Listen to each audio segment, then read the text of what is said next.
Straight politicking on all you politickers, and I'm here with my co-host Munchie B, as I am every week, and we got a guest co-host in the house, I'm back. a repeat guest co-host in the house from Latin affiliated TV, Angee Smallz. What's up, guys? I missed you guys. Yeah. Glad to be back.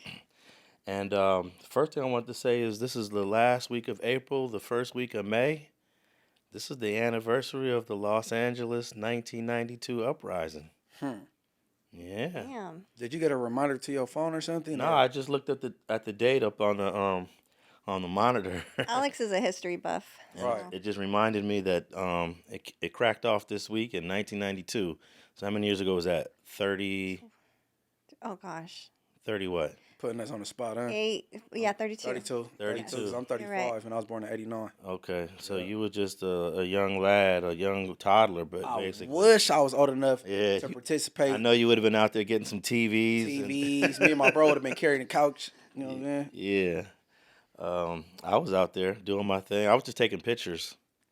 That's all I did. Yeah, we believe that. Nah, for real. We believe that. I was living with my dad. In my new camera that I Oh, picked up. see, I done been around Alex Yeah. so long. Your dad said, "Hey, don't go out there stealing." Yeah. But you went out there. You did some misdemeanor shit. I did steal some film from my camera. Right. See, there you go. That's not even a misdemeanor. Yeah. But Yeah, I needed some film. Was it a disposable camera? Nah, I was shooting on a 35 millimeter.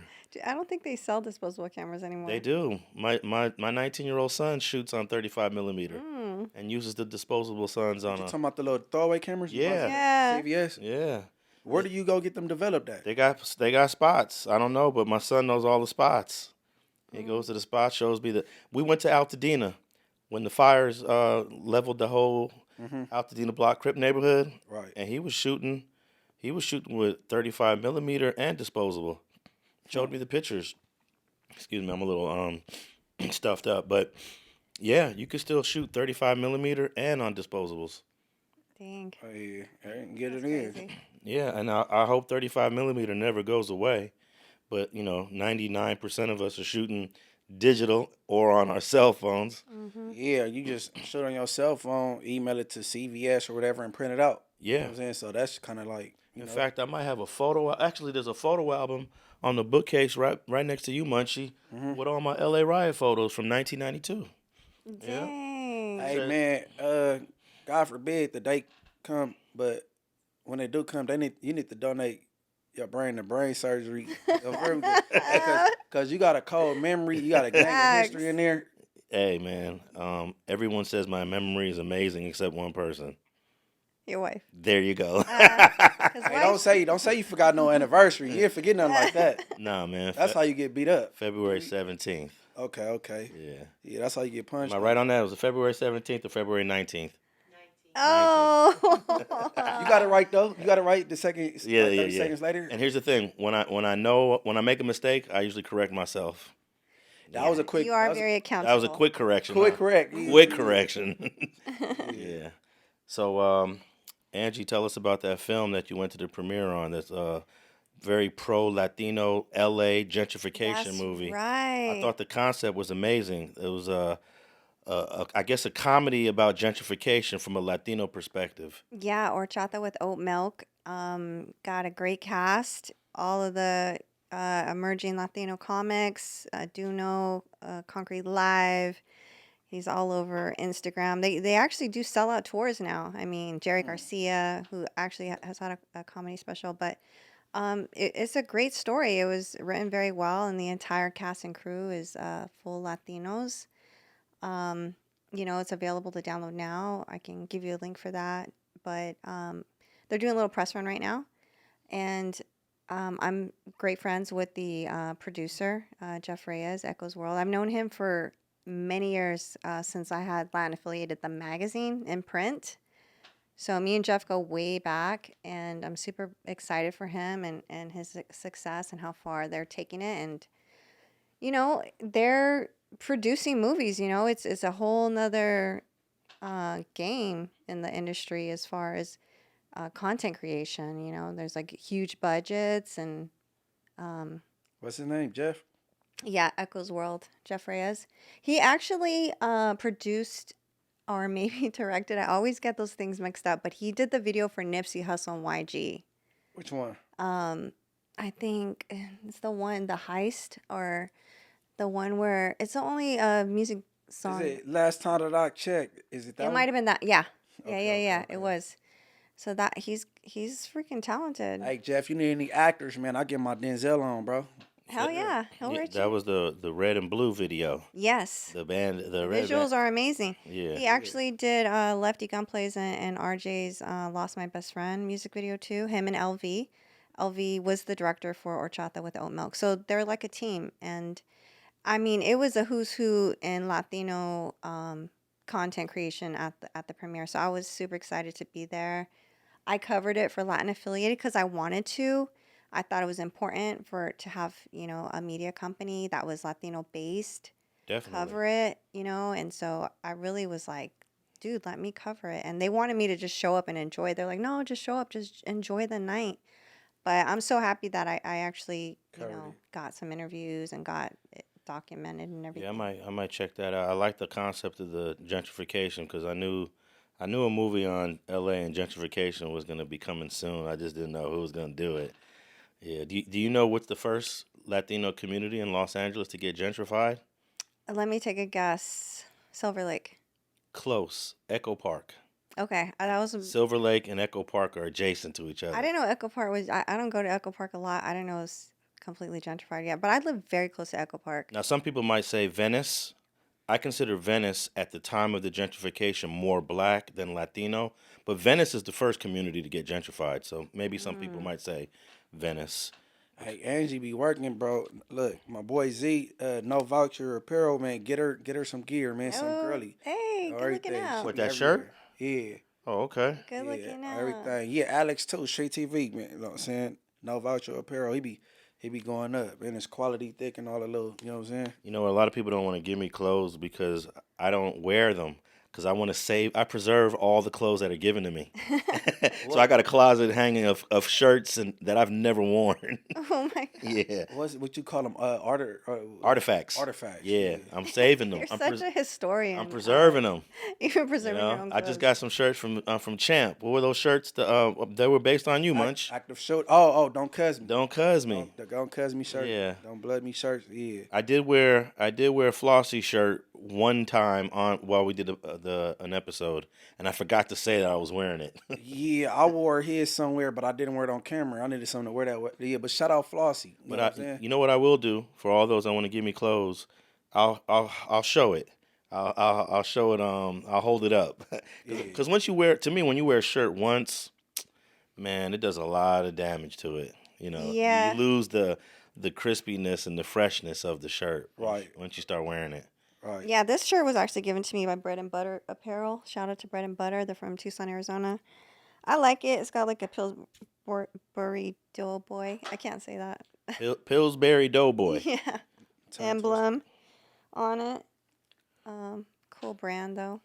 Okay, well, before we move on, I want to just say on gentrification, I have a documentary about gentrification. It doesn't have a comedic side to it like the movie Horchata with Oatmilk. Yeah. That's looking at it from a comedic side. I got a serious documentary. Been working on it for almost a decade, but took several years off. But we're coming back to it on the history of Venice, on the whole community, and Venice is really the blueprint for gentrification in America because they done took a rundown community. Venice was just a rundown little community, and they turned it into a multi-million-dollar neighborhood with mansions now. So your next project on gentrification should be in Inglewood. Oh yeah, if I do one, but Inglewood has definitely become the more modern version because of the stadiums. Right. How many stadiums they built there? 2? 2.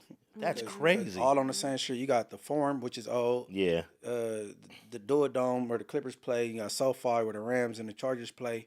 All on Prairie. So they just made my little city into a tourist attraction. You know what I'm saying? And that's all Butts' fault. I mean, Yeah. it depends how you look at it. Some people love it. Yeah, James Butts is a weirdo. You know what I'm saying? Whatever. You know. Yeah, James Butts is also like he would be the face of modern gentrification because he also took his career as a politician and he turned himself into an entrepreneur. That dude's worth like tens of millions of dollars. You ain't supposed to be worth that much money when you're the mayor. Yeah, but see, You know? yeah, but man, somebody out there, please dig into this man. How he keep getting domestic violence cases, whooping on his baby mama, and it just goes away. And dig into that man, because if it was me, I'd be sitting on a bunk right now. Oh, like Fake Cannon? Fake Cannon. Yeah, like Ashley Cannon, he whoops on women. You know what I'm saying? He did it to Gigi. He done whipped on 4 women that we know of, documented. Oh, I know too. You know 4? Well, I've never met the wife number 1, but I talked to wife number 1's husband once. Okay, and she don't want to be spoken. She don't want to talk about it. She don't want her name mentioned. The husband hollered at me one day and said, "I love what you're doing, but can you leave my wife's name out of it?" And I said, "Okay." Respectively. But he beat her up. Whooped her. The second wife, which is Carnica Robinson, Nikki, whipped on her. Hey, Nikki. The third wife, which is Jasmine Gigi Adams, Shout out Gigi. whooped on her and caught a case. Okay. Now the fake wife. The fake wife, I know he whipped on Charisse twice, got arrested once for it. They dropped the charges. Second time, put her in the hospital in March of 2024, but Charisse don't call the police. Even when they arrested her the first time, she didn't call the police. Her mama did. Okay, chocolate chip water. she not no snitch, but she talking about revenge porn. Girl, that's on the internet. Let me ask you this, Angee. I don't know why some women will take domestic violence and then continue to deal with the person. I guess only a woman's perspective can answer this question. Why would a woman take closed fist punches to the face, to the eye, to the nose, and then continue the relationship with that person? If you know. That's beyond me. Okay. That's definitely beyond me. Yeah, I'm glad you said that because that's not normal, right? Well, it's a thing called Stockholm Syndrome. Stockholm Syndrome's a real thing. Right. Yeah. You know what I mean? So. And it's not just for domestic violence. It could be your kidnappers. Right. It could be any sort of trauma you go through. Then you start to bond with the person that created the trauma. Right. Yeah. Yeah. But yeah, you saying that Mayor Butts got a whooping record like Fake Cannon? Yes, sir.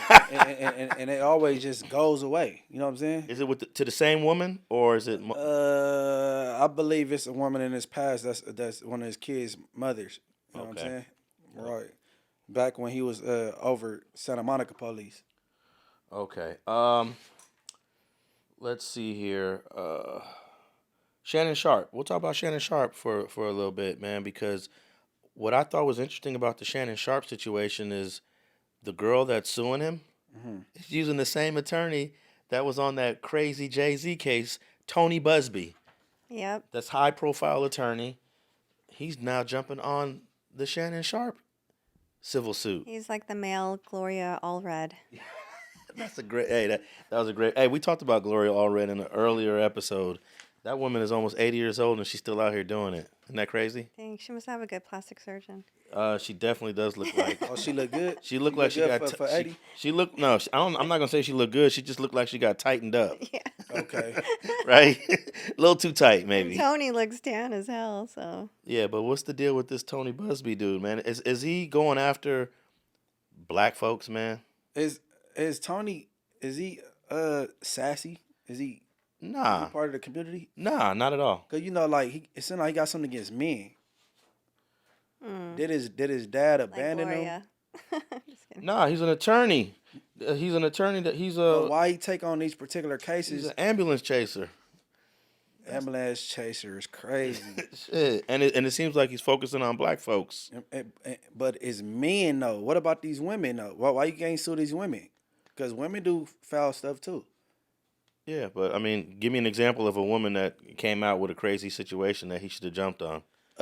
When Faith Evans whooped on Stevie J and closed both of his eyes. So why you didn't get in contact with Stevie J?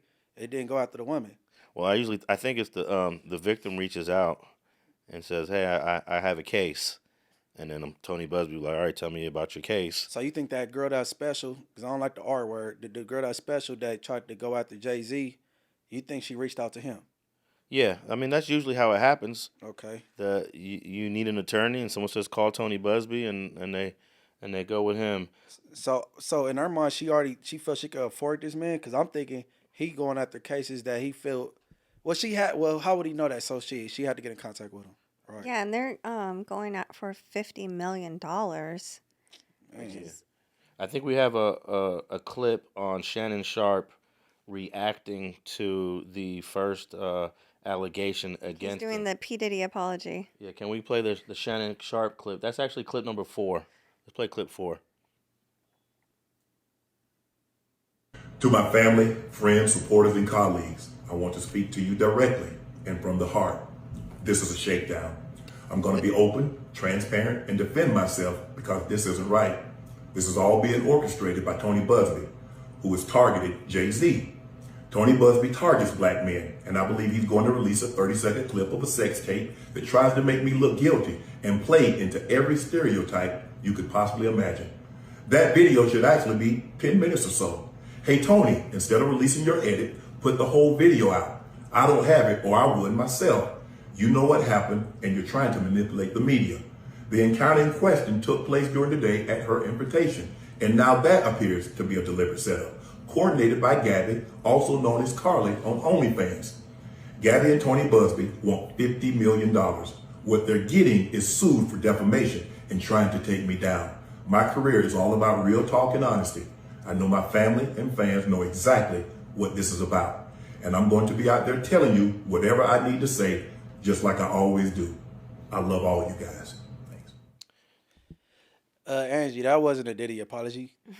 No, he's standing on business. Yeah. Diddy was more so praying and talking about he going to counseling and he need Yeah. help. No. He's saying, he counter like, what you go get is defamation suits coming your way. And then he kind of smuttered her a little bit. Go to her OnlyFans. Her name is Carly on OnlyFans. Her real name is Right. Gabby. Nah, he's ready for a battle. He's ready for war. But come on, bro. You a prestigious, bro. You why are you messing with OnlyFans females? Like, you know what I'm saying? What's up, Shay Shay? You know what I mean? Hey, I feel. I mean, everybody want to have a little fun. I understand, but it seemed like you getting a little serious with this girl. Like, you know what I mean? So if you don't, if the girl OnlyFans, they, you know what their motive is. They after a bag. Yeah. Yeah, she even said she wanted his baby. Duh. Not to bleed your ears, Angee, but it's called come up come. Not for real. Like, All right. So let me just say that he stepped away from ESPN show First Take, which is a show that all of us in sports all love, right. and he wants to file a countersuit, and he's ready for battle. Right. Yeah, I'm not sure about the countersuit because, that's just, why doesn't he just defend himself and, like, I don't know, he's going to have to settle. He No. could have settled, it'll all go away. No. Why settle for something you're not guilty Settle of? $500K. He's going to pay that anyways. No, but it's no. You got to stand on something. I know he would much rather pay that $500K. And But then, once the accusation is out there, like we were just talking about that. Anyone could say anything about anything. It's out there. People are already going to have their own judgment. He's already been judged. He's already been judged by the court of public opinion, whether they go to trial, whether this case gets dismissed. Unfortunately, it's going to be a hard thing to defend, whether he's right or wrong. so lay down on it, basically. I mean, I just think that he shouldn't be like, doing the media thing. That's the other thing. Like, we were talking about that before we started recording too, about like if they had good lawyer advice, that's like the last thing they should be doing is going on camera and, I don't know, pleading their case. I think that. I think that was just like he addressed the public, and I don't think he gonna do it no more after that. He had to like speak his piece, and then he not gonna do it no more after that. But I think it's the right thing to countersue, because you go pay for this, because you playing with my money. He had to step down from First Take, a successful platform, and now deal with this. So when I'm done paying my legal fees, it's your turn. I'm about to come for you. All your OnlyFans money. And is it a way he could sue his attorney too? I don't know, but he did offer this girl before the lawsuit $10 million, and she turned it down. That was dumb. Man, That's crazy. He shouldn't have offered her nothing. Yeah, that's crazy. Shouldn't have offered her nothing. And $10 million is not a whole lot for Shannon Sharpe when he's got this. I don't know. Did he sign like a multi, like $100 or $200 million podcast deal For Club Shay Shay. Damn, where's our podcast deal? Come on. So he was willing to just break her off $10 million Like, and go away. call it a day. Yeah. So that makes it sound like she's got feelings involved. So I mean, Right. you know, That came from a woman. because why is she taking it even further when there's already receipts of their relationship? It was obviously like they had some sort of like agreement. And I thought we all know they had consensual sex, right? Yeah, that's what some of the texts look like. Yeah, but the attorney said something that I brought up on a previous episode of Straight Politicking, where you can say yes, yes, yes, yes, yes, and then you could be at your house and say yes, and then 30 minutes say no. Right. And if the no is not respected, I'm suing you. And that's what basically Tony Busbee is saying. He said, yeah, they've had consensual sex multiple times. That's not the issue here. She just happened to say no on this particular day, and Shannon Sharpe didn't respect it. You know what's crazy I don't about think that? you should sue someone. When you brought it up last time, Yeah. I'm gonna make this quick, and you could look this up. A woman chopped a man private part off and beat the case because she said every time she was about to come, he'd stop. So she said she went with the insanity thing because it was messing with her mental. Every time she was about to come, he stopped, basically playing with her, and she chopped his private part off and she beat the case. Now, if the viewers think I'm joking, look it up. And I was pissed off because I'm not a snitch, but she need to go to the pen. For real. I'm like, oh my God. Yeah. I can't imagine. Well, this reminds me of a case maybe a decade ago where this girl, young girl. Now back to this girl real quick. She's 19, right? Dating Shannon Sharpe, who's 56 or 57, Yep. somewhere around there. That's always a red flag to me. On both sides. Yeah. And now, about a decade ago, the former owner of the LA Clippers was also dating a much younger girl. Now, this guy was already in his 80s, and she was like in her 20s, maybe early 30s. And she tried to shake down Donald Sterling, if you guys remember, the guy that got mad at her for hanging out with Magic Johnson and other black people. And then she said, you know what, I'm going to record this guy. Honey, I'm sorry. I'm sorry, too. I wish I can change the color of my skin. That isn't the issue. You missed the issue. What's the issue? The issue is we don't have to broadcast it. I'm not broadcasting anything. I don't do anything wrong. Nobody said you did anything wrong. I don't do anything wrong. If we ever have any issues, it's because people call you and tell you things about me that are not Why true. are you broadcasting? I'm not broadcasting Why are you anything. taking pictures with minorities? Why? What's wrong with minorities?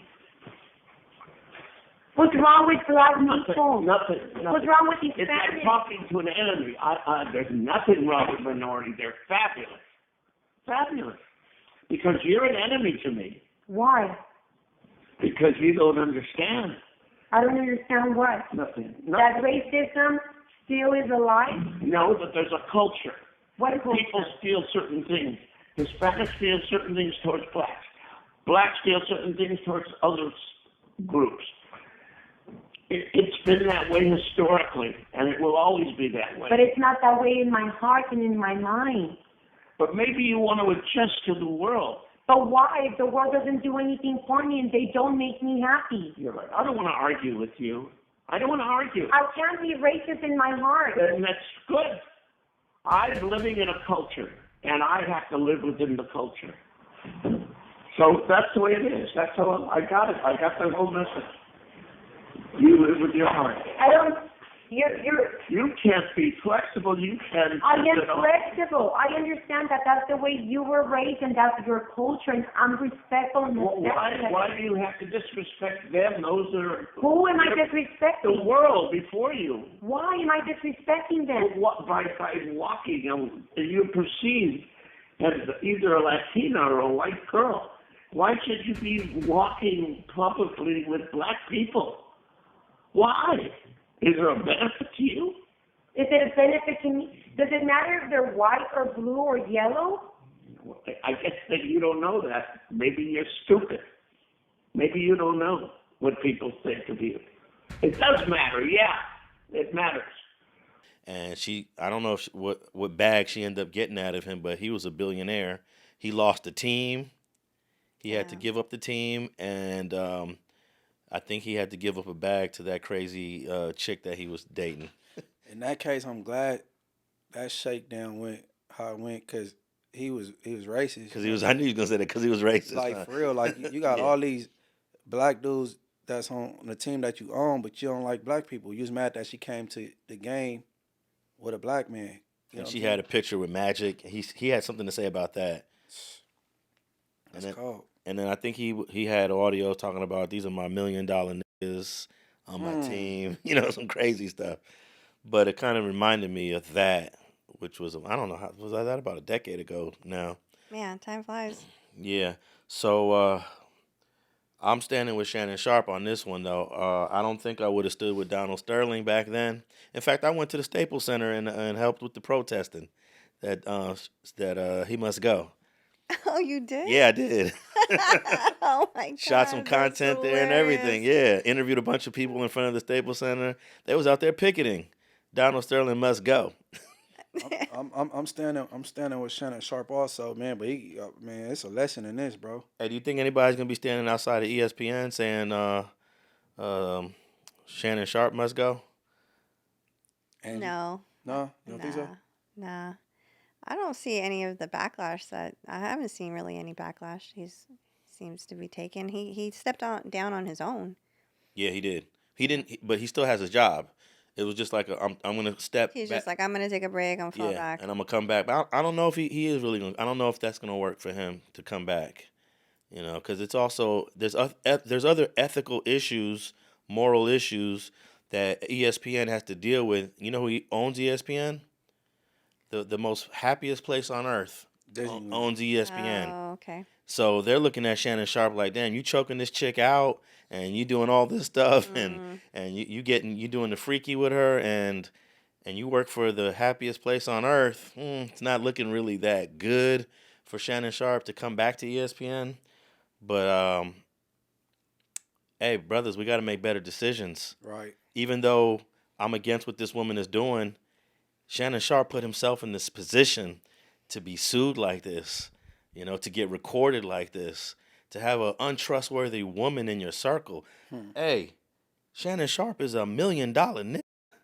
You don't have, like Munchie said, you don't let OnlyFans chicks hang around you like that. Right. That's insane to me. Right. Yeah. So that's the part where he made the mistake. Man, you can go meet you a nice woman that's 30 years old that will do all those same nasty things to you that you had this 19-year-old girl doing, and she's not on the internet, she's not on OnlyFans, and she'll keep her mouth shut.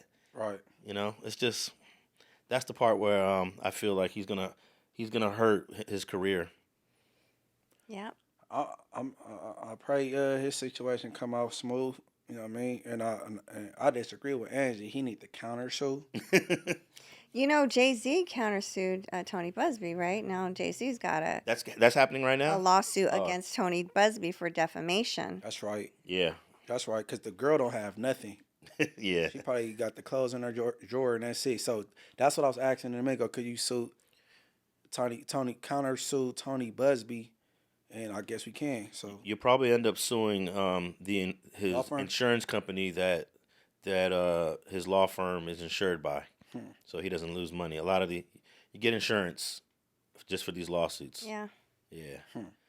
And if Jay-Z pursues it, he might get a nice bag out of it. I don't know.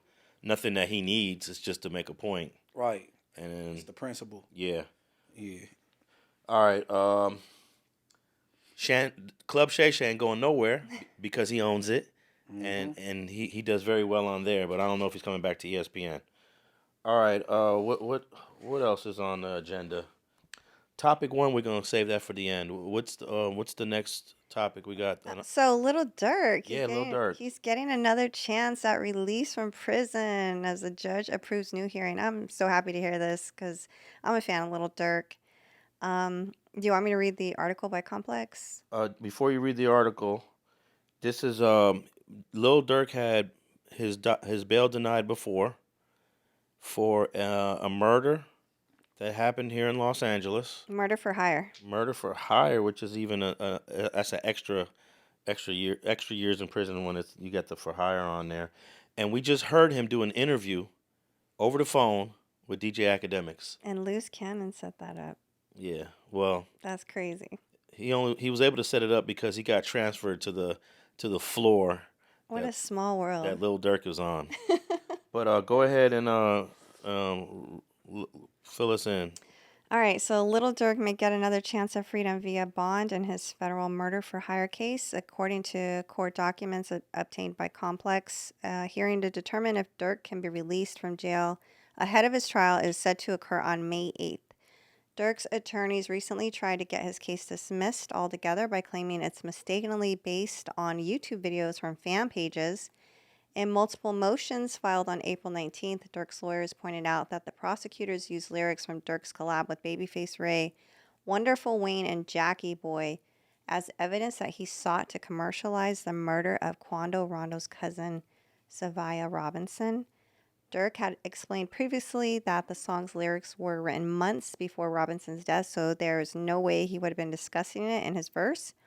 Back in January, the government claimed that there was a version of the song that contained TMZ footage related to Robinson's murder.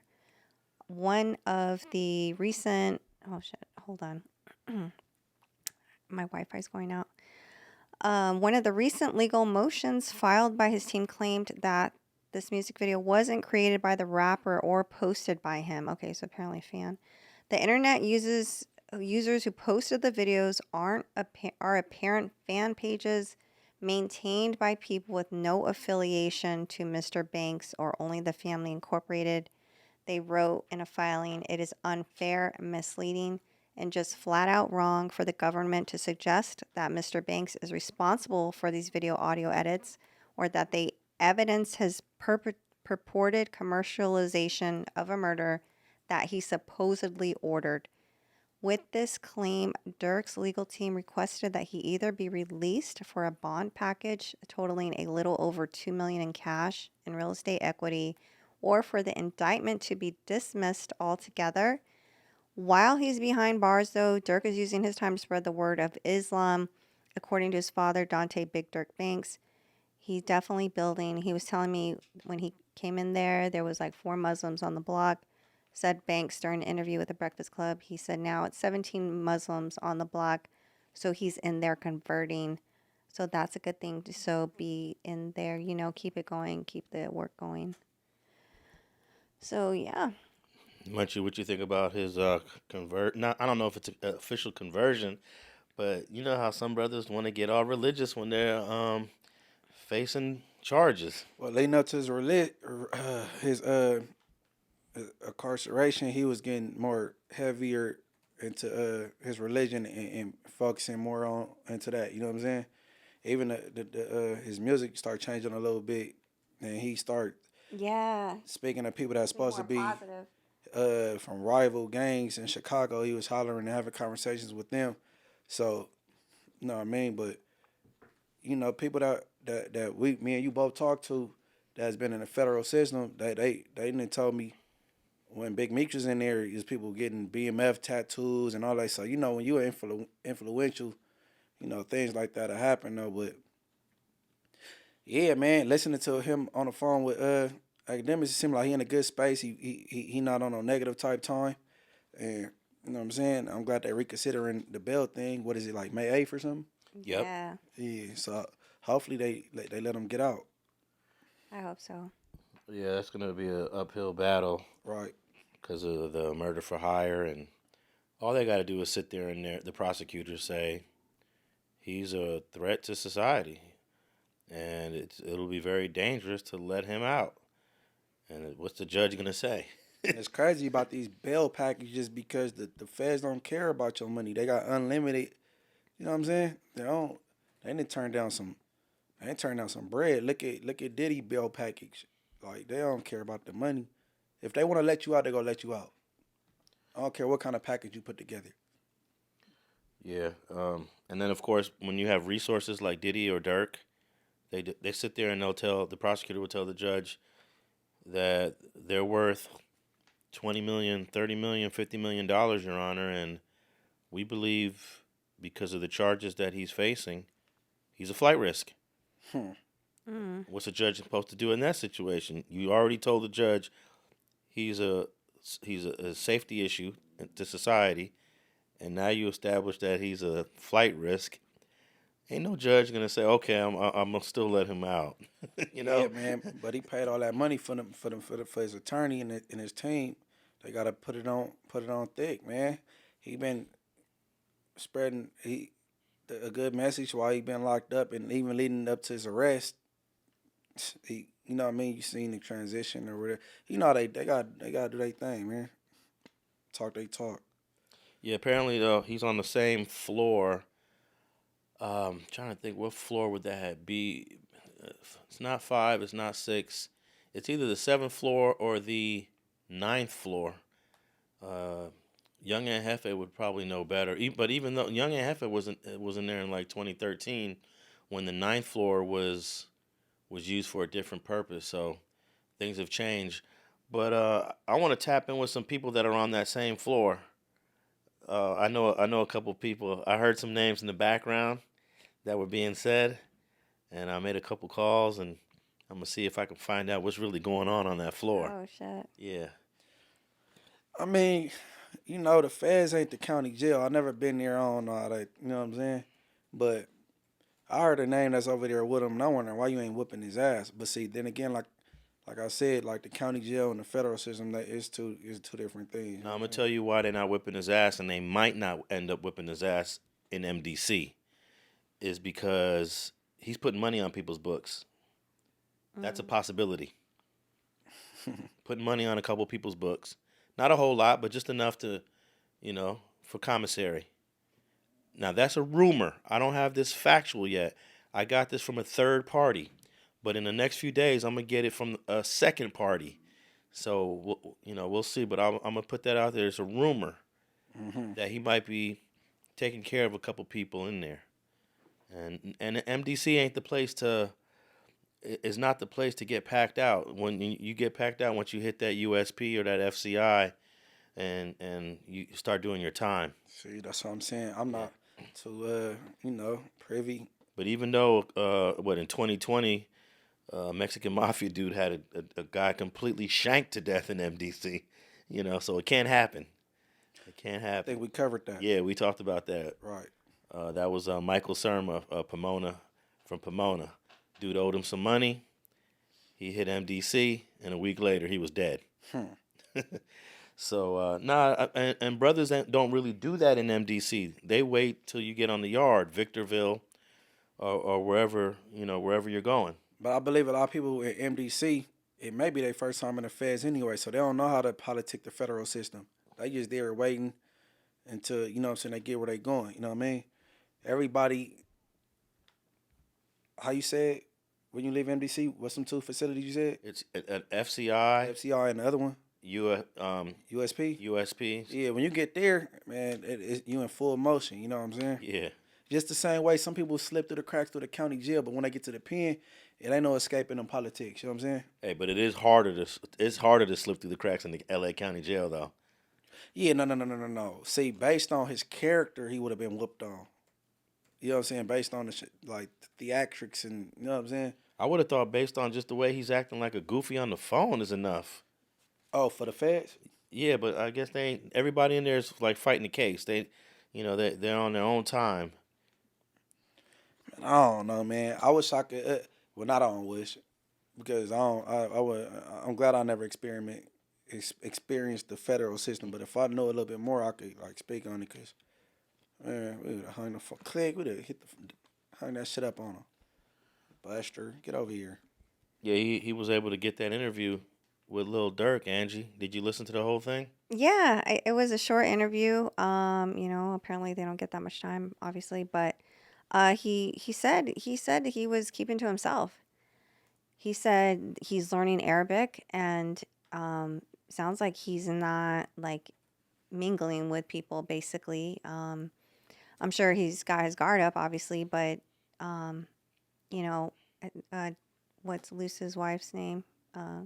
Charisse. Chocolate chip water. First of all, let's get it correct. Fake wife, She is the baby mama. baby mama. The baby mama, Charisse. Okay. Go ahead. She asked him, which I didn't think this was a great question, but she said, "So did this bring him and him closer to his family?" And I'm like, "Why would that?" That was a dumb question. I thought that was. He was like, what? I was exactly. What do you mean? I was like, I don't think this is bringing people together. First, I think he was like, "Did I hear that question right? Yeah. Say that again."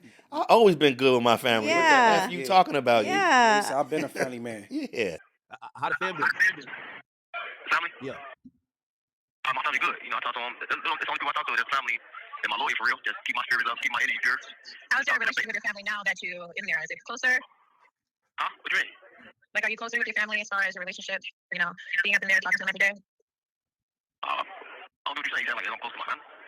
Yeah, like now with all that's going on, has it brought you guys closer? I always been close to my family. I'm a family man. Yeah. That's what's up. I thought right, that was Dirk. a weird question. But obviously he is close to his father, so he said his dad's gives him knowledge, and good that he's got a solid family behind him, and really hope he gets his bond on May 8th and can kind of rectify some things. Like, what are the chances of him and like Quando Rondo like maybe patching things up? That's not even important. Yeah. Well, they both had somebody from each side. Can it just be called a truce at this point? I don't even think there's nothing up between them at this point. Man, he ain't even care about fighting him. He want to fight his case. I don't think he not even a thought. You know what I'm saying? Yeah, and it's always good to fight your case while you're out on bail. You're so much more effective, and they know that.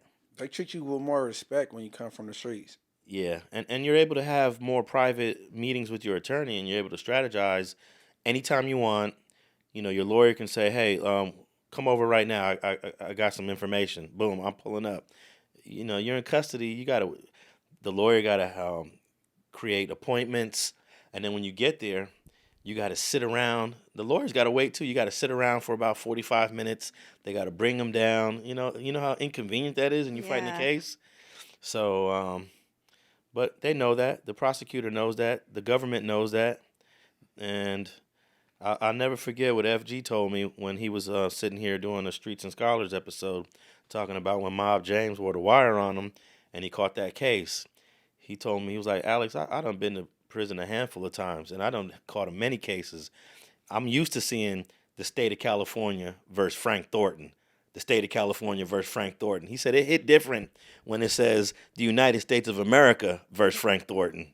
Didn't have no idea where it came from at this moment. None. You know what I mean? Never what I thought it was from Compton, though. Okay, so they take you down to the federal building on Wilshire, and what do you start to learn once you get down there? I still was fuzzy. When I get down to the Wilshire building, I see the homie Lip Dog, I see Drew, I see Dollar Bill from Hunters, I see the homie Irby from Mob.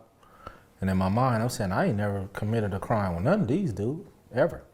You know what I mean? It's all Bompton. A Dollar from the Hunters, but he lived in Bompton. You know what I mean? But so I'm like, I ain't never committed a crime with none of these dudes. When I see Lip, I'm thinking of some Death Row shit. When I see the rest of the dudes, I'm like, this ain't no Death Row shit. You know what I mean? And so I'm still fuzzy. We ramp up, go to court. When I get my indictment, they hand me my indictment. I had a great lawyer throughout my trials and tribulations in Bompton, and we beat a couple motherfuckers. We beat Linwood Shares, we beat Compton Shares, we beat Torrance. And State of California versus Frank Thornton, State of California versus Frank Thornton. I was used to that. It was something about it, Alex. This courtroom seemed big, it seemed quiet, it seemed different like prestige to it and shit like. And the indictment is reading the United States of America versus Frank Thornton. Man, I done fucked the AK. Look, what'd you say? AKA on indictment, FG. Yeah. When you got FG on your indictment, you fucked up. You know what I mean? You know, they didn't just say Frank, you know, and then you done fucked with the United States, the whole United States of America, man. You know what I mean? And it's funny now, you know what I mean? But when I was feeling, at the time I was feeling, it wasn't funny then. You know, I was more or less like, I fucked up. You know, the United States of America. So, Right. You know, and that's real, you know, because they're coming in a little bit harder.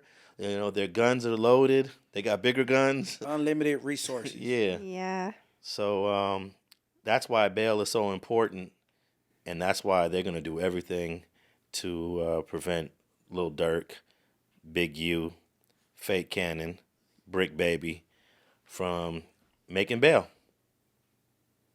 Yeah. Hey, man, wish Lil Durk the best of luck for sure. Come Yeah. May 8th. Yeah, me too. All right. I wanted to talk about this stabbing. We'll go from the federal prison to the state of California prison. In fact, this is the closest prison to us here in Los Angeles. Most of the prisons that we know that people go to, they're always far away. You know, as far as the border, which would be, y'all know what prison is on the border between California and Oregon? Mm-mm. Pelican Bay. Mm. Pelican Bay sits in a city called Crescent City. It's the longest drive you'll have to make to go visit somebody in prison is Pelican Bay. Yeah, people that been to the Bay, when you're on a bus, getting transported to the Bay, they go outside of California, then they come back in California to get to the prison. Oh, is that how they do it? Yeah. They actually cross into Oregon and then come Right. back in? Yeah, so I don't know what kind of route they taking. You know what I'm saying? Yeah, but Lancaster Prison, which is a newer prison, I think it opened in like 97, 98. That's it? Yeah. Maybe, No, no. it had to be older than that. No, yeah, it is a little older than that because I remember Suge Knight was in Lancaster around 97. It was already open. I'm going to say early 90s, but there was a stabbing that happened there, and I don't have the details, but I think you and I might be able to piece it together. But Angee, read that article about this stabbing that happened at Lancaster Prison. Says a convicted rapist serving a life sentence in the California prison system was killed Sunday after he was allegedly attacked by another inmate at a Los Angeles County prison. Rene Rodriguez, 51, was attacked in a common area at a California state prison in Lancaster around 7:15 p.m. Sunday, according to California Department of Corrections. An altercation involving Rodriguez and another inmate was witnessed by prison staff, which led to them deploying tear gas and other non-lethal weapons to break up the fight. Rodriguez suffered multiple stab wounds from an improvised weapon and was transported to a medical facility at the prison for immediate treatment. He was then taken to an LA County hospital by an ambulance, at which point he was pronounced dead by paramedics. The man accused of attacking him has been identified as Kenneth Wilson, a 30-year-old convicted murderer serving a life sentence without the possibility of parole. Wilson has been in the CDCR system since February 2020, following a conviction for first-degree murder in Riverside County. He's received additional convictions related to the assaults, robbery, and possession of contraband. The man on your right attacked 51-year-old Rene Rodriguez in the day room. Prison staff used chemical agents to stop the assault, but Rodriguez died from his injuries. Authorities are investigating a motive. Rodriguez was serving a life sentence for rape. Wilson is serving life without parole for murder. Rodriguez has been incarcerated since May 2001 after he was convicted in LA County of rape with force or violence.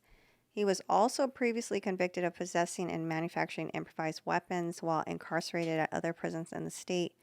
CDCR officials say the attack is being investigated as a homicide, and Wilson has been placed in restrictive housing for the time being. Movement has also been restricted in the common area where the attack happened. Last sentence, the Lancaster area prison houses approximately 2,900 prisoners in minimum and maximum security facilities. Okay, so I know they got 4 yards at Lancaster. And before we talk about it, tell us, was there a photo of both the victim, which is Rodriguez, and the assailant, which is Wilson? Yes. What race is the assailant? He looks white. Okay. So Kenneth, it's fair to say Kenneth Wilson is a Kenneth white Wilson. guy. Yeah. Kenneth Wilson is a white guy, and the victim Renee Rodriguez looks is obviously Latino. Yeah, looks Latino. And do you see a tattoo on his cheek? Yep. Says What number does it say there? 18. 18. Yeah, 66. The 666 gang. Mm. Okay, so Munchie. Right. All I know is that the good yard at Lancaster is D yard. That's the level 4 general population.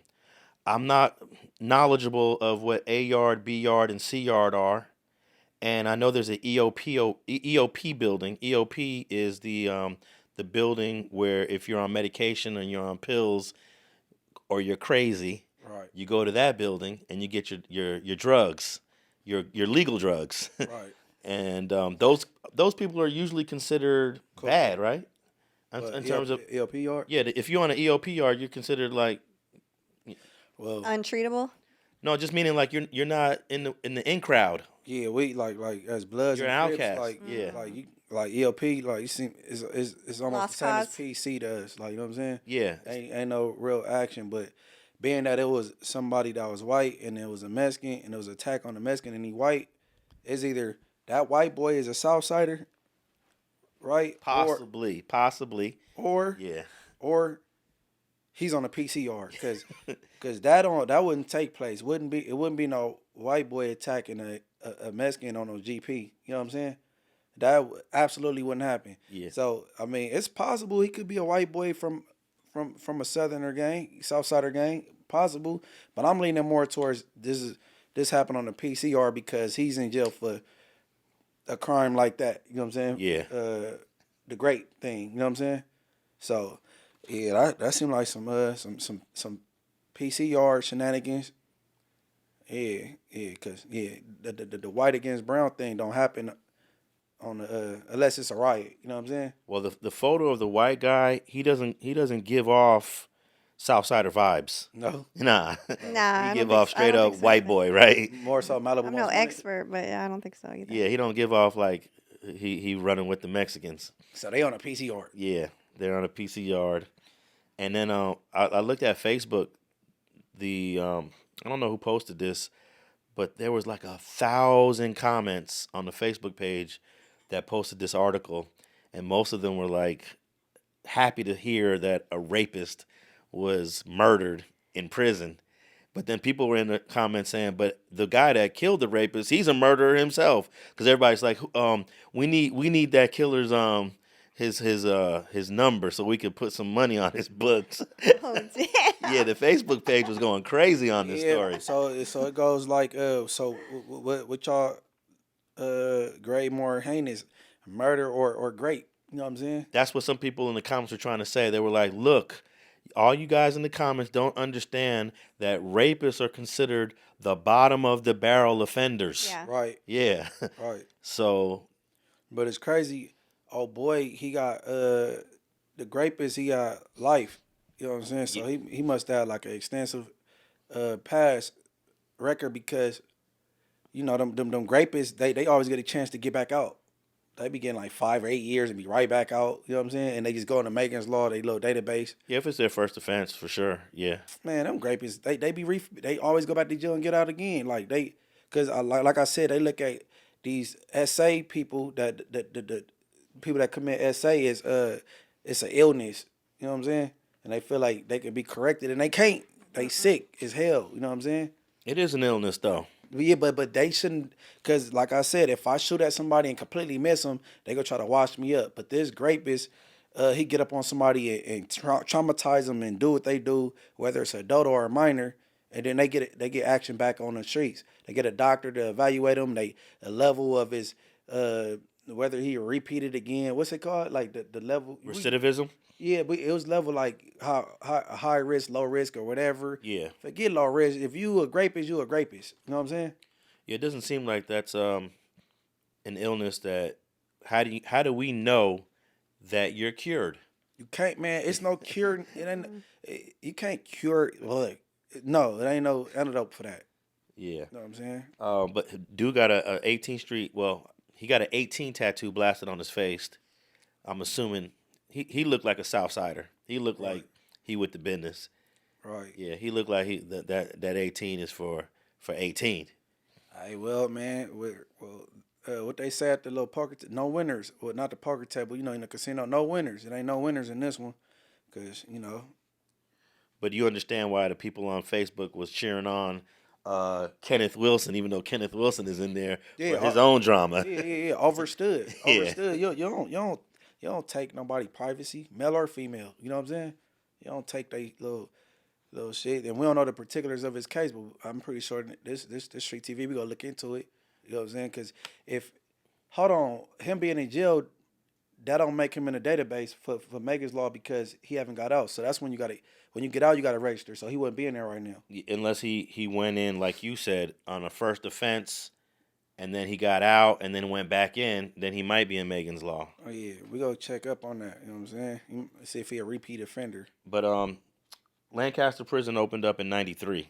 So okay, it's relatively a new prison compared to the rest of the ones we got here in California, like Folsom and San Quentin and a bunch of Chino. All of those go back to San Quentin goes back to 1850. See, I was yeah, 1850. Yeah, The U.S. is built on these prison systems. that's California's first prison, San Quentin. Dang. See, I was in Camp Challenger, and the camp is right next to the Lancaster prison. And I used to be in camp, and I used to hear the gunshots. Like, I'm like, damn, they busting on somebody. It must be a riot. You know what I'm saying? So that wasn't enough to discourage you, huh? Nah, it wasn't. Well, I present this story that Angee just read mostly for the boys and girls that might be listening to Straight Politicking, because you don't want to end up in any prison, let alone Lancaster prison, because look what happened to Renee Rodriguez. Hey, hell, you don't want to be in prison, period. Minus this example, man. You don't want to be told when to take a shower or what to eat and when to eat. You know what I'm saying? And you can't get no, I love women.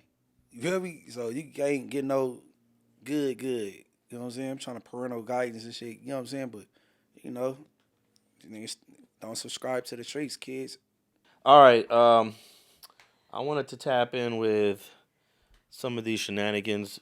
Back to the federal prison story with the fake Luce Cannon. Ashley Cannon. Fake, Termaine Ashley Cannon. This guy is just digging a hole for his own case. He doesn't realize it, and neither does Charisse. Every time he gets on the phone, the feds will figure out one little thing he said that they could use against him. One tiny sentence that he said that they could use against him.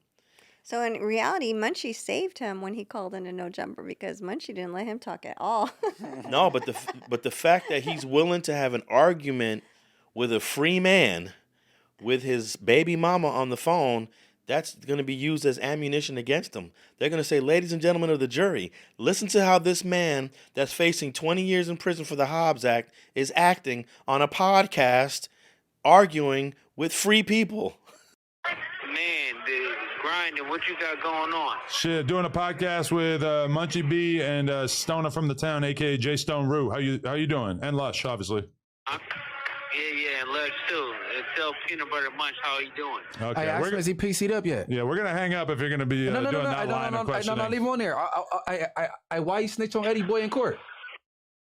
You said what? Why you snitch on Eddie Boy in court? Who snitched on him? Listen, you goofy. Hey, hold on. Why you telling your brother? Why? Dude, My brother did that. Why you telling your brother? you blind. Why you telling your brother? What you talking about? I didn't do that. My brother did that. You goofy. Why you telling your? Shut up. Is you still 32 or 42? You a buster. You a sweetheart. You know your wife about to get ran while you gone, right? All right, so you just said you was gonna cut off the call for him saying that. No. It feels like mutual combat now. Yeah. Yeah, we boxing. Hey, Charisse, man, stand up on his place, bro. One of the two. Hey, stand up over his place, bro. Big back. Hey, look. Hey, slow blood. You a buster, bro. Hey, what happened with you and Brick? Sweetheart. Why you lie about kicking Brick out the cell? You're a real life buster, bro. Hey, look, listen, Slow Cannon, look. Why you lying about kicking Brick out the cell? Slow Cannon. Hey, we'll put you on the hood, cuz. Who put you on? Anyway, can you mute the peanut butter nigga? No, hey, stay in a woman's place, blood. Goddamn. Which one like? Ah, goddamn. Continue or you want to mute the nigga? No, man. We can't mute him. He's here in real life. I'm here in real life. Okay, well, tell him to shut the fuck up. Hey, Butterbean. Peanut butter. Hey, Slow Cannon, tell your bro shut up, bro. Hey, just Slow Cannon. Oh man, cool. Hey man, I can't wait to Big U beat your ass. Hey, look. Why you snitching your brother in court, bro? You ain't gonna do nothing. Nah, nigga, you in jail. On nothing, bro. My name is clean. You just don't. You're not supposed to do that. And Charisse, as the baby mama, she's supposed to be protecting her family. She's got a child with this man. Mm-hmm. You can get anywhere from 2 years, 3 years, 5 years to 20 years for the Hobbs Act, which is the robbery that he's being charged with in this RICO indictment. They're gonna give him the max because of all his shenanigans. He gonna have me in his next court transcripts. Yeah, Munchie B name is probably already in this case for that argument. Yeah, Charisse called Ack, and they were totally talking about Munchie, but didn't say his name. So, right. And Ack was acting like he didn't know your name. He goes, the dark-skinned one. That's what he said. I know, I heard that. I was like, dude. Oh, maybe I didn't hear that part. The dark-skinned one? Okay, I didn't hear that one. Well, I heard it, but I didn't hear that. What's happening now between the fake Cannon and Wack100? This is something that I knew was going to happen, and I knew it was going to take a long time because that was the reason why I brought out the real wife, the estranged wife, Jasmine Gigi Adams, and did an interview with her, is because I wanted to counter everything that they was presenting.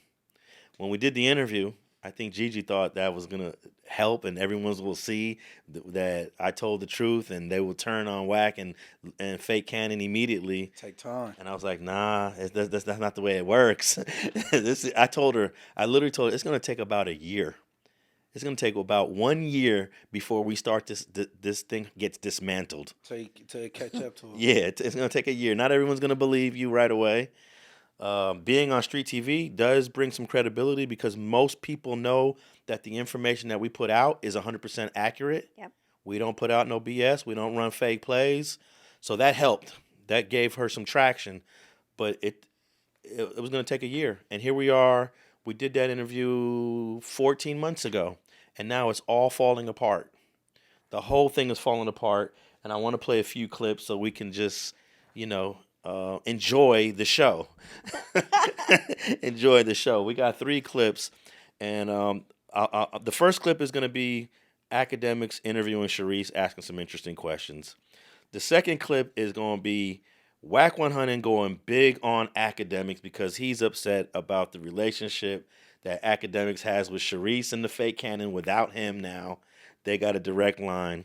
And then the third clip is Adam from No Jumper asking Charisse about some of the issues. So let's go with the first clip of Akademiks and Charisse. Have you guys, you're good on that end, or is it a situation where you guys are reaching out to people who could assist, or what? Well, listen, of course, we make money, but, Cannon has supported so many people along the way. So he's expecting his boys, his friends, his business associates to also step in and not put it all on my back. You feel me? His child's godfather. Wack got to put some things on that. Come on now. That's yeah. I mean, come on, right? Like, I would think one hand washes the other. I'm still waiting. Okay. But absolutely. Don't worry, Wack gonna put some of that diaper money on it. Don't you worry. Some of that diaper. Still waiting on a box of diapers. Right now, I'm sponsored by Coterie. Coterie sponsors Cali. They pay him every month to promote, and they send him a goodie box every month. He gets 100 diapers every month. He has no lack of diapers right now. Oh, well, the incredible diaper is probably going to be in the mail. The diapers got to pay the same $10K that the Cody is paying every month too. Oh shit! Okay. Hey, okay, that was the first clip. Let me just say this: y'all got to be the dumbest people to let Wack100 be the godfather. That's insanity. Like, you know, these people are slow. If they let Wack100 be the godfather. This guy is he's an absolute bum. This guy is he's a fraud. You guys let a fraud be the godfather. Obviously, that ain't worked out for y'all. And they don't make money. Fake Cannon don't make money. Now, Charisse, you do got money. You got your own house. You got some Airbnbs. But you married a bum. No, you didn't marry. You got me fooled almost now. Play house. You're playing house with a guy that has no motion. He's a scam artist. And Wack ain't giving y'all no diapers, Munchie. I don't think she need them diapers, bro. We go see, because them diapers don't hold up like that. That she want a little, never mind, but yeah. But see, that's where he said, let them diapers come with 10K. Now you out of line. See, that's why Wack went off. Well, Wack didn't even hear it yet, so that ain't why, but that's something he could be offended by. What you mean need to come with 10K? Right. If somebody's sponsoring your baby, that's good for you. Like, let me tell you what I did. She said she's sponsored by this company called Codier. Yeah, something like that. I sent them an email last night, and I asked them if they can confirm a sponsorship that you have with Charisse Mills and their baby, and I'm waiting to get a response. Because I don't know if that's factual. They're giving up 10K for what? Giving 10K a month for what? Yeah, does her baby have an Instagram? She's got fake subscribers. Fake followers on Instagram. Fake Cannon got a million followers on Instagram, and they're all bought. I have Gigi showed me, the real wife showed me receipts of him purchasing followers on Instagram, in chunks of like 50,000. So his million followers on Instagram, they're all fake. And all you gotta do is read the engagement, read the comments. They're all bots. Right. It says stuff that has nothing to do with the posts, like, have a great day. What does that got to, a whole bunch of weird comments from all these bots. So yeah, I don't know if she's being sponsored, but I'm gonna find out. I'm gonna get to the bottom. What is it called?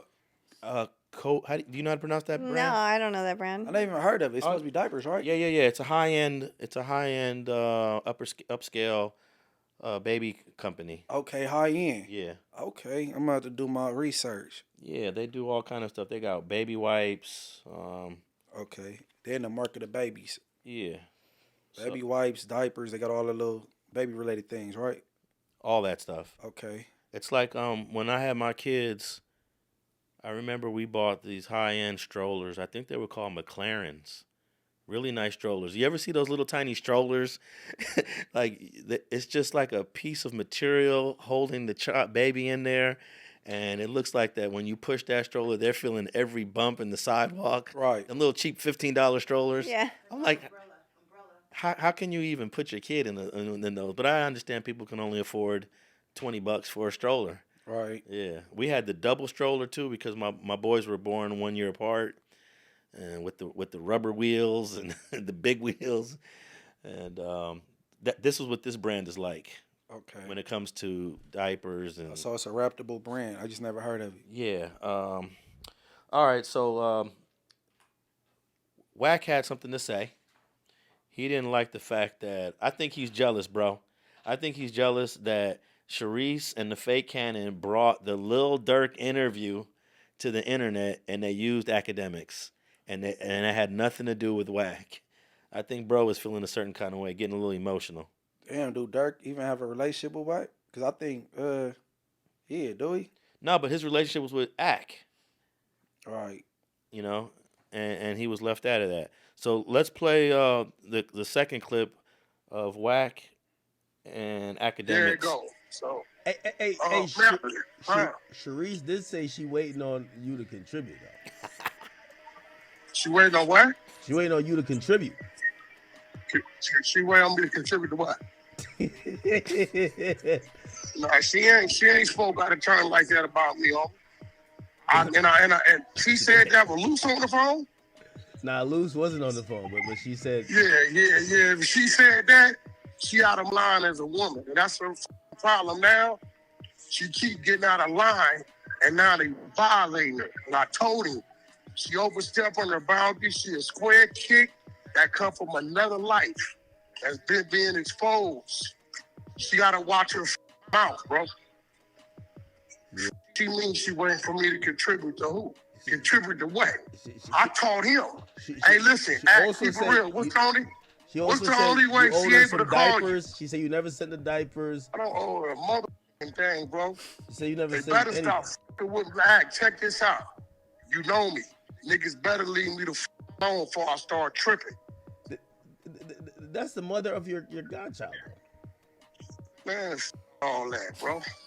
Yeah, I don't know why she said that. It feels like maybe she just wants a conversation. Maybe you guys haven't talked. She said, wait, she said what?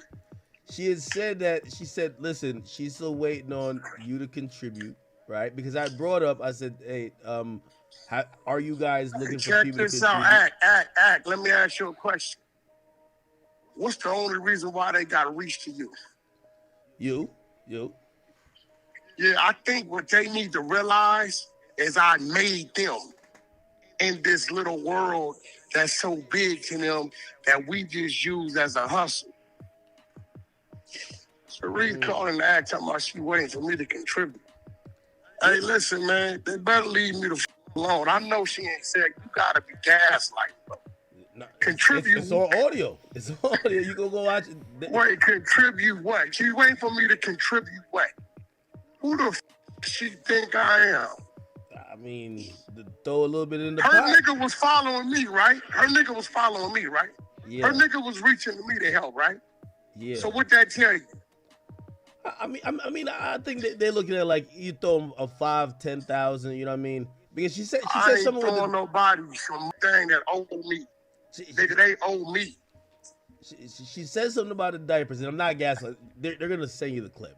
I think she says, I said, yo, Wack is probably gonna send you some incredible diapers, and she said, as long as that I comes ain't with like, sending shit.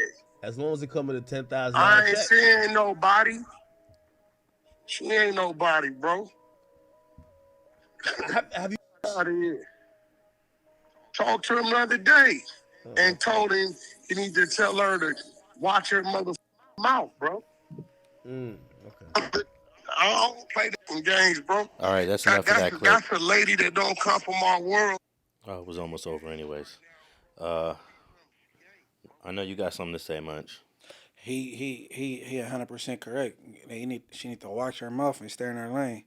You know what I'm saying? I don't think no man with sense want his girlfriend, baby mama, wife arguing with another man. You know what I'm saying? And you know what I'm saying? And she ain't working with a full deck of cards. So, you know, she gonna keep. I mean, especially messing with me, she'll keep getting embarrassed. You know what I'm saying? Now, they haven't had a public argument yet, Wack and Charisse. Well, I just ran across something this morning. She told him that Wack could suck her invisible dildo. Now, that's disrespectful. Oh, okay, yeah, I did hear that, too. Yeah, that's suck what? Oh, yeah. But you know what I'm going to say? I'm going to say, Charisse, keep talking your mess so we can enjoy the show, because this is what you guys deserve. This is what you guys... Look, Wack said he made them. Yeah, you made them, but these people have been pathological liars ever since you brought them to No Jumper. So you're part of the blame. Well, Charisse told the truth about everybody she was getting hit by when she went to No Jumper. She named the whole list, her hit list, who bent her over. Everybody that worked at Zeus hit her. Yeah, but then she started going with the fake canon lies like, oh, yeah, he's a ghost producer. She made that term up. Yeah. I never heard of the ghost producer. I heard of a ghost writer. Yeah. Ghost producer. Girl, boo. That's crazy, man. Chocolate chip water. Well. And now if they come with some chocolate chip water, like literal water, I need a cut. The little flavored water that tastes like chocolate chip, I need a cut for a big ass get. You know what I'm saying? Yeah. So I thought it was funny when Akademiks said, "Ain't he the godfather?" He said, "Fuck all that." Fuck all that. Yeah. Hey, Wack, you such an idiot, man. I'm loving the show. I really am. Wack ain't wrong in this sense, though. Nah, he not. But he wrong for look. He's in this position because of him. Who? I knew who Who in what position? Because Wack is in this position because he decided to bring some bozos to the platform. Okay. He decided to bring these liars, these pathological liars and bozos to No Jumper. Right. He decided to take them to DJ Akademiks, and now it's coming back on him like a boomerang. Well, so I'm enjoying the show. Well, guess what? Wack100 and Big U created monsters, and now they regret it. They did. Both of them. Yeah. You know what I'm saying? Like they bad bad experiments. You know what I'm saying? That went wrong, like horribly wrong. So, but he saying everything right. This broad is talking too much. Does Luce have a court date coming up? He does. He has a court date coming up in May, but I don't think they're going to be going to trial anytime soon. But he's only facing the Hobbs Act, the robbery. The robbery. What about the beating? The beating hasn't been charged yet. Hmm. That's coming. That's coming for all those guys. But the beating hasn't been charged yet. Plus, he has an outstanding warrant for beating up Jasmine, Gigi Adams in Riverside County back in 2021 that he has to serve. The max on that is 4 years. He was given probation, but he failed to honor the probation, so now he has to do the max on that. Luce Diddy. So Diddy whooped on Cassie, he whooped on Gigi. Luce Diddy. Yeah. You just ain't no footage to it. You know what I'm saying? So he already is going to be gone for at least 5 years because he's going to sit in this MDC for at least a year. As soon as he's done with this case, boom, he's going to get shipped to Riverside County to deal with that case. Then he has another case. It's a more, I don't know how serious the San Bernardino case is that he has. I'm guessing maybe a year. And he might be able to get his San Bernardino case and his Riverside case, combined so that the sentences run concurrently. Yeah. Well, if Wack cuts him off, like his content career, I think is going to be up in like 6 months. Well, that's if the people that Wack connected him to cut him off. Like he telling Akademiks, hey, cut his water off. You met him through me. You know what I'm saying? We close, we brothers. Man, respect him. And he's just going to be forgotten. Now, what do you think Act's going to do? Because we didn't play the whole clip. This whole conversation is about, 20 minutes long. We got to wait. 15 minutes long. We got to wait because Act didn't say, all right. Yeah, he didn't concur or anything. He just... he said, man, listen to the content. Yeah. So we going to see. But I think dude, as long as dude has access to a phone, he can call in and create content with his baby mama. Yeah, right? But how long is it going to be interesting? I think the interest is already dropping. I do too. I think the interest is already dropping. Wack ain't knowing he making it more interesting now. With this whole, he getting on Charisse Mills and like, know what I'm saying? Check your wife type thing or fake wife. Wack he's sprucing it up more. Now it's like a different chapter of it. You know what I'm saying? Yeah, but I was looking at some of the numbers on their page.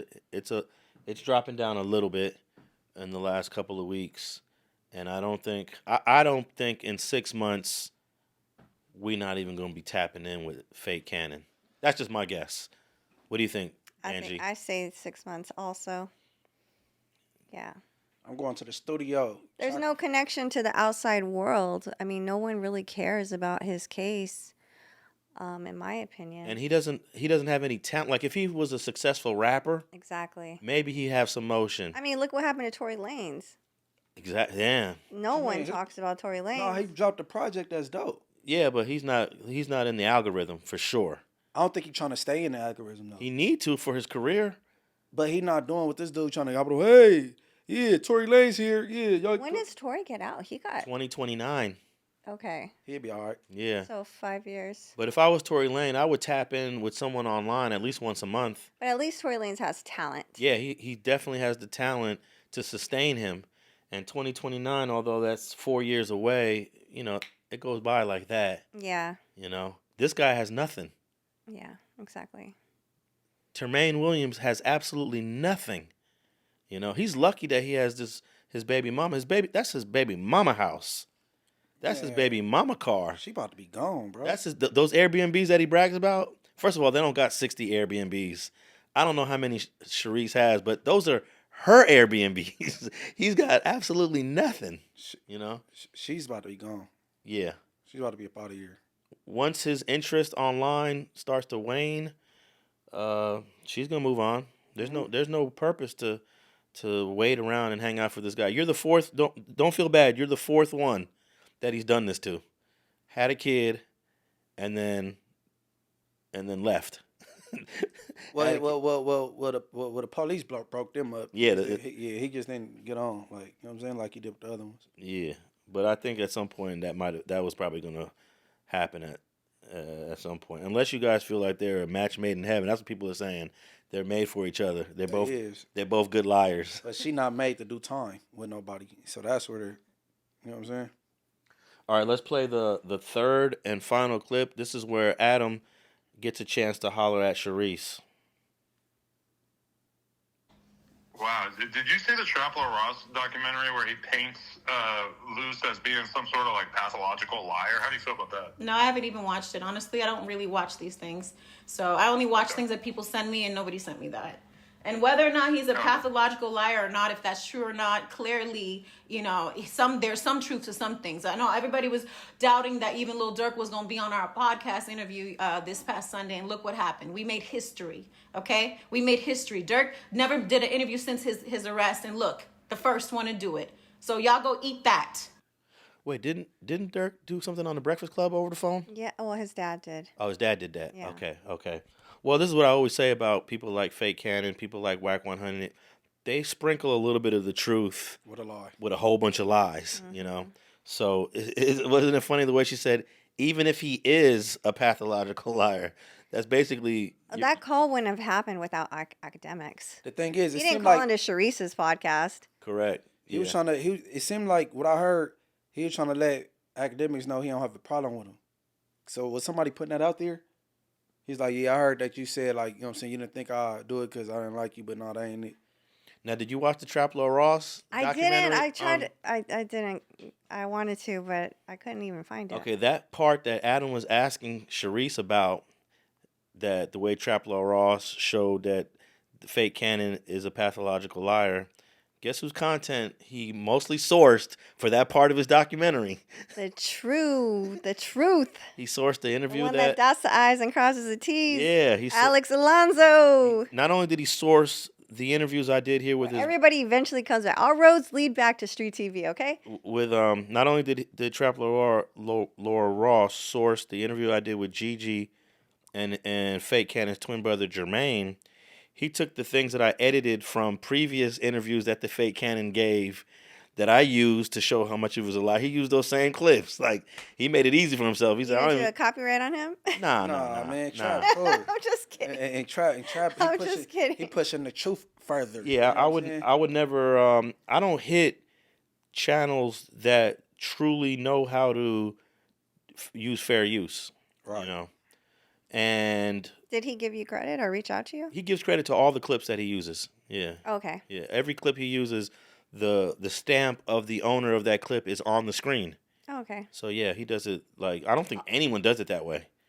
I didn't watch it because I'm just not that invested in Luce Cannon at all. Well, it's more about the whole RICO indictment. Yeah. Oh, okay. Yeah, it goes back like the whole RICO indictment. So. Yeah, I think Adam did say that it was the best documentary he had ever seen. Yeah, it's put together more professional than the other ones. Definitely, and I watched it in fast motion, of course. I think I watched that at 2 times the speed because it was long. How long was that thing? Was it about 3 hours? 2 hours and 50 minutes? Yeah, I watched it. Dang. I watched it. Yeah, I probably was able to watch that in about half the time that if you would have watched it in real time. Shout out Trap, man.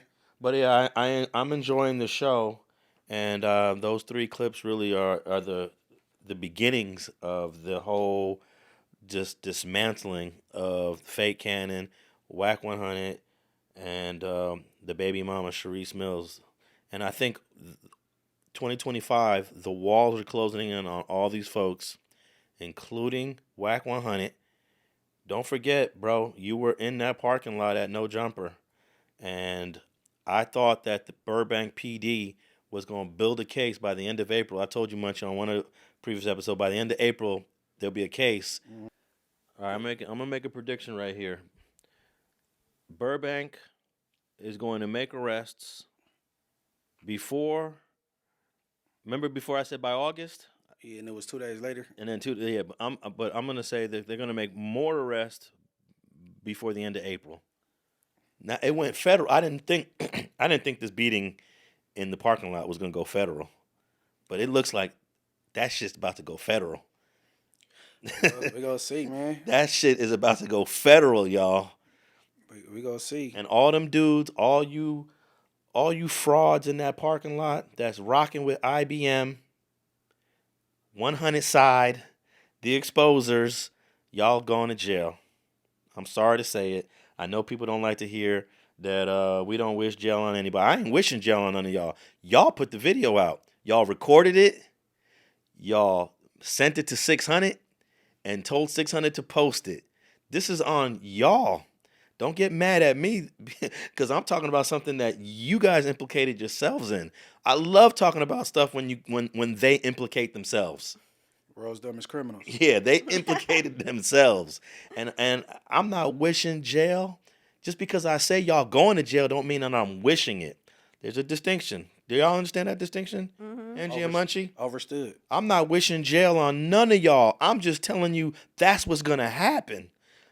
Burbank was going to do that to y'all. Imagine what the United States of America is going to do.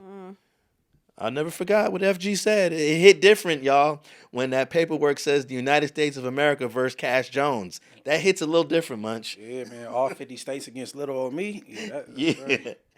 And I'm just so glad that I'm on the straight and narrow and I get to talk about this stuff. And, hey, I want to thank Christopher Lovejoy, a.k.a. 600. You gave us content that that we could talk about until I don't know how many more weeks and months, because I thought Burbank was going to do their thing by April, but we know how America works. Shit. America, they slow cook. Yeah, they tapping phones right now. They getting DMs from between people that are going to prove things that were said. They calling Facebook, we want all the deleted DMs. They calling Instagram, we want all the deleted DMs. That shit takes months. When I was reading the Big U indictment, it was all about the murder of Rayshawn Williams. That was in January of 2021. How many years ago was that, Angee? 4 years ago. 4 years ago. So this is what they did. They wanted to build a case against Big U for a murder. But nah, we ain't going to just do the murder. Let's look at everything this guy's involved in. Developing options, grid, taxes, extortion. That takes time. I did actually run into Big U one time at a Freeway Ricky Ross event. And I saw him pushing around the waiter. So he is very much intimidating in person. Pushing around a waiter? Yeah. Like I was like a manager of the establishment. Oh, and I could just see him putting his finger on his chest, and I don't know what the manager did, but he didn't. Big U seemed pretty. Waiter fucked up on his food. Hey, I hope that Brick Baby and Big U are able to find some angle in fighting this case and make their way back home sooner than later. Right. But I ain't saying nothing about the fake cannon. I ain't got nothing to say about the fake cannon. But I definitely hope that there's an angle. There's always an angle. But I have to admit, when you're dealing with the United States of America, man, those angles become really narrow. Finding those angles and finding some openings to defend, they become very thin. Right. Yeah. I don't like reading when I'm reading that United States of America discovery. I'm like, damn, these people. It don't get realer than that. Nah, and they I'm gonna say they play a little dirtier than the states. They play a little dirtier, but it's all legal. Like, for example, if you hire a ballistics expert to prove something to help the defense, those prosecutors want to know everything that ballistics expert is going to say before he comes and says it. Dan, you just basically are ruining the show for the defense. In state court, you don't got to do that. You don't have to reveal everything that you're going to say as a ballistics expert. The prosecutors get an idea of what they might say, and they might be prepped for their cross-examination. But nah, those United States prosecutors, they want to know everything you're going to say. And then once they know what you're going to say, they're going to have a hearing, and they're going to tell the judge, hey, we don't want this ballistics expert to say X, Y, and Z, because of whatever reasons. And they're going to have an argument about that, and they're going to pretty much take about 50% of his testimony away. And then when that ballistic expert does come to court, the defense attorney is going to say, hey, remember what we were going to talk about? We ain't going to talk about that. Remember that other thing we were going to talk about? We ain't going to talk about that. But we could talk about this. Mm-hmm. And I'm sure the ballistic dude is like, so we're not talking about A and B? Nah, we can't. So don't bring it up. They tell you, don't bring up A and B. We can only talk about C. And, you know, that's just the game that they play in the feds. Yeah. It's tough. Man. Stay free, kids. Yeah. Strategy. Don't subscribe to the streets. Don't subscribe to the streets. Angee Smallz. Get a good lawyer. Let us know where what you got going on next, Angee Smallz, before we wrap it up. Oh man, I got some new interviews dropping with the new wave and Latino hip hop. I got these the new school. If you thought that Latino hip hop was going away, you will be mistaken. You know who are the best rappers, Latino rappers in America? Be real. No, I'm talking about in general, the group of people. Oh, I don't know. Where are you going with that? I don't know. The Boricuas. The Oh. Boricuas are the best Latino rappers. Okay, give me an example. Big Pun? Big Pun. Yeah, Big Pun is a great icon for Latino hip hop for sure. Yeah, Big Pun is the first Latin to rap to come home with a platinum plaque. Yes. Yeah, and there's a whole bunch of other lesser known Boricuas that got flows. They spit. I ain't a player. I just crush a lot. Hell yeah. Chino XL, rest in peace, was in was Boricua, and Yeah, he's an icon too. I don't know if he's well known with the current I generation. mean, he just passed away like Yeah. a year or two ago. Yeah, He was following me, and the family took over his Instagram and unfollowed me. They were like, he didn't really know you. I was like, are you kidding me? Like, did you see our messages? Because we did talk, and he was super cool. But they for some reason, like, did that they cleaned up his Instagram after he passed. I'm like, man, you guys sound like some control freaks. I don't know I don't get the point of that. I don't either. Like, Be Real's your favorite. yeah, for sure. He's half Cuban, and Cuba is the sister country to the Boricuas. You know, another rapper. What's the dude that got into it with Fat Joe? Damn, Cuban Links. You ever heard of Cuban Link? He got into it with Fat Joe years ago. He got flow. You listen to his music, boy, he be killing it. But Fat Joe ruined his career. Well, there's some people, rappers from Mexico that got serious flow, like Sican. He is dope as hell. Like, if you are into like lyrics, he's got range too. He could do all kinds of styles of music. He could do like dance music, dance rap, whatever, like slow rap, romantic rap, like corrido rap. Like, he's got a lot of different styles. He's dope. I mess with Conejo. Conejo's sick. I talked to him the other day. You know, he's definitely getting up there in the ranks as far as like the entertainment industry. He's doing things in feature films now, so he's really made a whole career out of his rap, and I'm sure you know his background. Oh yeah, I've been knowing Conejo for years. I know he's getting older, so I don't know if the younger generation, a lot of the younger rappers like Gigi, the Latino rappers, they're not tapped in with Conejo. Well, the guy that I'm having on my show, the New School, they wanted to do a song with him, and they made it happen. So Conejo actually hopped on the song, and he doesn't do a lot of collabs. So he obviously co-signs these up-and-coming rappers, which I thought was super cool of him. So the guys that are going to be on the show is named Tommy Guns and Blanco 15. They're literally 19 years old, and they're what's next in Latin hip-hop. Yeah, Conejo is from the West Adams area of South LA, and he was on the run for about 16 years. And his story is insane. From a hot one from the 90s. And I think he got captured in, I forget what year that was. He's got a podcast, and he tells the whole story. Yeah. And I like listening to some of his old school rap that he does is not in style right now. Well, his style has evolved. You know, his last album, The Reset, was actually produced by one of the producers that worked with Black Eyed Peas. Mm-hmm. So it's got a little bit of commercial angle, in my opinion. It's not so underground. They really kind of elevated the sound and made it a little bit more radio friendly. But that album is dope. Like I have the entire. I mean, I went to the release party, so I got a copy. He actually handed out CDs for it. Is Kid Frost the first Mexican rapper to go mainstream in LA? Yeah, I mean, I think that's a good reference. Yeah, I used to would think tap in with Kid Frost back in I think that was 80. I'm gonna say 88 or 89. This is for La Raza. That's Kid Hell Frost. yeah. Yeah. That's the anthem. Okay, so Raza. That's right. so you got more content coming. Latin affiliated. Yeah, I was doing my trial YouTube channel, but I just haven't had time, man. All right, and Munchie B. Yeah, Munchie B the Mayor YouTube channel, man. I'm going up, man. Follow me, MB_the Mayor. You know what I'm saying? Tap in on Tap Out. And you can find me at Alex Alonso 101 on all social media platforms, Twitter, Instagram, Facebook.